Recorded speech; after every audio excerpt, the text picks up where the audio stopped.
Bonjour et bienvenue sur Isobourse. Vendredi 16 septembre 2022, l'indice CAC 40 a terminé la semaine sur une baisse hebdomadaire de 2,17% à 6077 points, en repli de 15,04% depuis le début d'année 2022. Alors sans exception, les principaux indices américains et français ont terminé la semaine dans le rouge, la plus forte baisse hebdomadaire en France, revenant au baromètre des moyennes valeurs françaises, le CAC 1060 avec une perte de 3,54%. Aux États-Unis, l'indice élargi de la bourse de New York, l'indice S&P 500, est arrivé en tête des plus fortes baisses hebdomadaires avec un repli de 4,77%. Avec une baisse hebdomadaire d'un peu plus de 2%, le principal indice de la bourse de Paris, le CAC 40, a subi la perte la moins prononcée des 6 indices affichés. Après une phase haussière identifiée en janvier 2021, le modèle Isobourse est repassé négatif à moyen terme en mars 2022 sur l'indice CAC 40, notamment après la validation du croisement baissier des courbes de pression Isobourse 5 et 20 mois.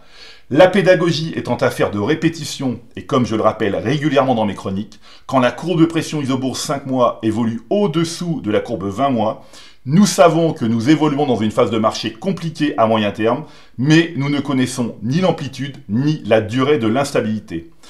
À court terme, et comme nous l'avons vu dans la chronique précédente, les courbes de pression Isobourse 5 et 20 semaines de l'indice CAC 40 sont repassées négatives la semaine dernière, notamment après la validation du croisement baissier. Dans l'ensemble, et comme nous l'observons depuis maintenant plusieurs mois, les principaux indices parisiens et US sont mal orientés à moyen terme. À court terme, alors qu'ils divergeaient des indices français la semaine dernière, les indices américains ont tous ou presque terminé la semaine sur un signal baissier et présentent désormais des courbes de pression Isobourse mal orientées à court et moyen terme. Ma recommandation la semaine dernière de ne pas baisser la garde était pleinement justifiée, notamment en raison de la mauvaise orientation de l'horizon moyen terme. C'est d'ailleurs pourquoi nous préconisons aux utilisateurs du logiciel Isobourse de construire leur stratégie d'investissement et de prendre leurs décisions sur l'unité de temps mensuelle. Sur le plan des actions maintenant, l'analyse des 600 valeurs les plus échangées en zone euro montre bien que le nombre de valeurs haussières à moyen terme sont peu nombreuses car elles représentent moins de 15% du total, soit moins de 90 valeurs sur les 600. Avec une perte hebdomadaire de 32%, eh bien, l'action Orpea a terminé parmi les plus fortes baisses de la liste cette semaine.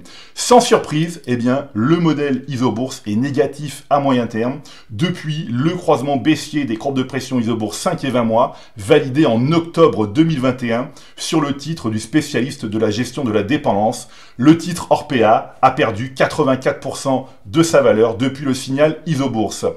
Avec une perte hebdomadaire de près de 20%, eh bien, l'action Maxi Energy a également terminé parmi les plus fortes baisses de la liste cette semaine.